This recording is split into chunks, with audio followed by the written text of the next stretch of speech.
Number 4 है और हमारा जो कॉमिक बुक है उसका नाम है आधा फुल और हमें एक टॉपिक रहा है गायब हाथी। इसके बारे में आप लोगों को एक छोटी सी स्टोरी बताएंगे कि कैसे इसके हाथी जो है गायब होती है और कैसे इसमें दिया गया है। हमारे जितने भी प्रतिभागी हैं उनका नाम है डॉक्टर रेखा देवी, शकीला बेगम, शशिबाला मौर्य, साधना मिश्रा, खुशबू विश्वकर्मा और लालता प्रसाद जी हैं। इन सब ने इसमें सहयोग किया है। तो हमारे जो बद्रीपुर के चीते हैं तो वो लोग एक टीम वर्क का काम करते हैं। वो लोग काफी मतलब अच्छे से काम करते हैं, लेकिन हमें स्टोरी बतानी है विवेक और खूबीलाल के बारे में। एक विवेक लड़का रहता है, वो काफी मोटा रहता है और काफी जब मोटा रहता है तो उसको ना बहुत सारे चीज मतलब झेलने पड़ते हैं कि तुम मोटे हो, इतने मोटे हाथी ऐसे वैसे, तो उसको काफी कुछ कहा जाता है।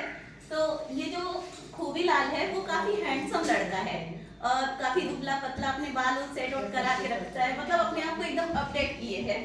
तो ये जो विवेक है इसके खेत में जो खूबीलाल है वो अपना हाथी जो है रोज बांधता है, मतलब चरने के लिए उसको सुबह बांध देता है और वो गन्ने के खेत में अपना पत्ती दिखा के शाम को हाथी खुद भी वापस चला आता था या तो वो जाता था लाने हाथी को। ये कहानी है इसमें। तो एक दिन जो है इसका हाथी जो खेत में चरने गया था, लेकिन वो शाम को वापस नहीं आया। तो ये जो खूबीलाल है तो कह रहा है कि लग रहा है विवेक उसका नाम वो नहीं लेता है, वो हमेशा कहता है कि ए हाथी, मेरा हाथी है वहां पे, ऐसे करके पूछता है। मतलब उसके बॉडी टॉक पे बोलता है कि वो मोटा है इसलिए उसको हमेशा हाथी बोलता रहता है। तो उसको बहुत बुरा लगा, कह रहा है कि इसको सबक सिखाना पड़ेगा, ये हमको हमेशा हाथी हाथी बोलता रहता है। मेरा नाम विवेक है, विवेक भी तो बोल सकता है ना। तो वो विवेक नहीं बोलता है कि हाथी तुम मतलब ए हाथी बताओ मेरा हाथी तुम कहाँ छुपाए हो। तो वो कह रहे मैं हाथी जो है छुपाया पाया नहीं हूँ, हाथी मेरे पास है नहीं। तो ये जाता है टीम वर्क के पास, जो अदरक, किट्टी और तारा तीनों हैं, तो उनसे मदद लेता है। तो ये लोग कहती हैं चलो ठीक है हम तुम्हारी मदद करेंगे। फिर ये लोग जाती हैं तो खूबीलाल से कहती हैं थोड़ा शॉर्ट में बोलेगी। हाँ चलिए आगे। हाँ तो जैसे कि मैंने बताया कि उनका हाथी गायब हो जाता है, तो उस हाथी को पाने के लिए वो खूबीलाल परेशान हो जाता है कि आखिर मेरा हाथी गया कहाँ। तो अदरक, किट्टी और तारा के पास तीनों मतलब कि सब पहुँचता है खूबीलाल कि मेरा हाथी गायब हो गया। तो उसी में उनको मतलब शंका हो जाता है कि नहीं उसको लिया हुआ, क्या नाम है, विवेक हाथी लिया हुआ, क्योंकि उसे वो चिढ़ाते हैं। लेकिन ये बात खूबीलाल के दिमाग में नहीं आता कि आखिर मेरा हाथी रोज शाम को वापस आ जाता है, आज आया क्यों नहीं। तो सब पहुँचे किसके पास, विवेक के पास। तो खूबीलाल पहुँचते ही कहते हैं कि ए हाथी, मेरा हाथी कहाँ है। तो इसी पर अदरक, किट्टी को मतलब कि खराब लगता है कि इस तरह से उसे नहीं बोलना चाहिए, तो और ये बोलते वो चला जाता है खूबीलाल। तो इसी पर अदरक, किट्टी और तारा ने मतलब उनसे पूछा कि तुम जानते हो उसके हाथी को। तो वो घबरा गया, पसीना पसीना गया, तो कहा कि नहीं मैं नहीं जानता। तो और भागने लगता। तो यही देखकर जब भागने लगता है तो उनको शंका हो जाती है कि शायद हाथी इसी के पास हो। विवेक ने ही हाथी को चुराया है। ठीक है,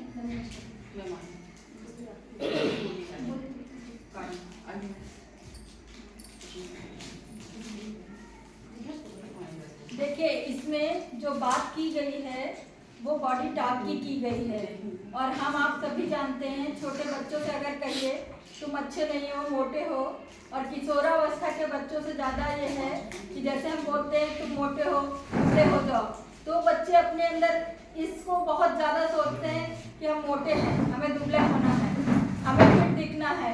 यही चीज़ यहाँ कारण है कि सामाजिक दबाव सबसे ज़्यादा रहता है बच्चों पे कि उन्हें सुंदर दिखना है। दूसरा है सुंदर दिखने की चाह, हर एक के अंदर ये चाह होती है कि मैं सबसे अच्छा दिखूं। और तीसरा कारण है मीडिया तथा विज्ञापन का प्रभाव, क्योंकि मीडिया और विज्ञापन में दिखाया जाता है कि ये सुंदर है, ऐसा होना चाहिए, गठीला बदन होना चाहिए, बच्चों पुरुषों का, महिलाओं को स्लिम होना चाहिए। ये चीज़ें जब बच्चों को दिखाई और बताई जाती तो उनके अंदर भी इस चीज़ की चाह होती है। हमें बच्चों को ये बताना है कि तुम जैसे हो वैसे अच्छे हो, तुम्हारे अंदर की कोई ना कोई खूबी ऐसी है जो तुम्हें दूसरों की तरफ आकर्षित करती है, अपनी उस खूबी को बढ़ाइए।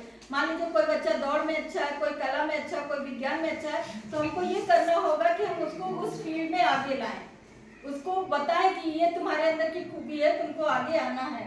और बदलाव की दिशा में हमें कदम उठाना होगा। हमें कभी किसी के आगे उनकी शारीरिक बनावट के बारे में बातचीत नहीं करनी, कोई नकारात्मक बात नहीं करनी है और व्यक्ति के भीतर गुणों के मूल्यांकन करना है और हमें किसी को व्यक्ति को नीचा नहीं दिखाना है। इसके लिए हम विद्यालय स्तर पर निम्न कार्रवाई करेंगे। मैं बोल रही हूँ। इसके बाद जो है बदलाव की दिशा में कदम के बाद हम किस किस दिशा में कहाँ पे बदलाव कर सकते हैं। जैसे विद्यालय स्तर पर परिवर्तन है, सामुदायिक स्तर पर परिवर्तन और पारिवारिक स्तर पर परिवर्तन है। तो हम विद्यालय स्तर पर क्या क्या परिवर्तन करेंगे, जैसे आत्मविश्वास निर्माण को बढ़ावा देना। बच्चों के अंदर हम आत्मविश्वास का निर्माण कर सकते हैं। रंग रूप कद काठी की तुलना से बचना चाहिए। हमें बच्चों को बताना चाहिए कि हमें अपने रंग रूप और कद काठी की तुलना नहीं करनी चाहिए दूसरों से। अपने अंदर अच्छे गुणों को बढ़ावा देना चाहिए और नकारात्मक ऊर्जा से दूरी बनाए रखनी चाहिए। जहाँ भी नकारात्मक बातें होती हों वहाँ पर हमें नहीं रहना चाहिए। सकारात्मक चिंतन को बढ़ावा देना चाहिए। और सामुदायिक स्तर पर क्या परिवर्तन करना है, एसएमसी की बैठक जब हम बुलाते हैं तो वहाँ पर अभिभावकों से हम संपर्क करके उन्हें आंतरिक सुंदरता के महत्व के बारे में समझा सकते हैं। सामुदायिक कार्यक्रम में हम गतिविधियों का आयोजन कर व्यक्तिगत सुंदरता पर बल देना चाहिए। और पारिवारिक स्तर पर परिवर्तन है, हमें बच्चों के माता पिता व अभिभावकों को बुलाकर बच्चों के प्रति सकारात्मक भावना को बढ़ावा देना चाहिए। हमें उन्हें बताना चाहिए कि हमें बच्चों के बीच में अंतर नहीं करना चाहिए, जो जैसा है वैसा ही ठीक है। हमें किसी के रंग रूप और कद काठी की तुलना एक दूसरे से सर आप बोले। और लास्ट में जो अदरक गिट्टी और तारा होती हैं, वो जब इसको पकड़ती हैं तो वो जो खूबीलाल है आके इसे विवेक से माफी मांगता है कि हमें जो है तुम्हारे मोटे के लिए हमको मतलब चिढ़ाना नहीं चाहिए, तुम्हें हाथी कह के नहीं बुलाना चाहिए। जब वो सॉरी बोलता है फिर इसके बाद जो है ये विवेक है खेत में ले जाके कहता है देखो तुम्हारा जो हाथी है वो गन्ने के खेत में मजे से गन्ना खा रहा है। इस तरह इनका हाथी मिल जाता है।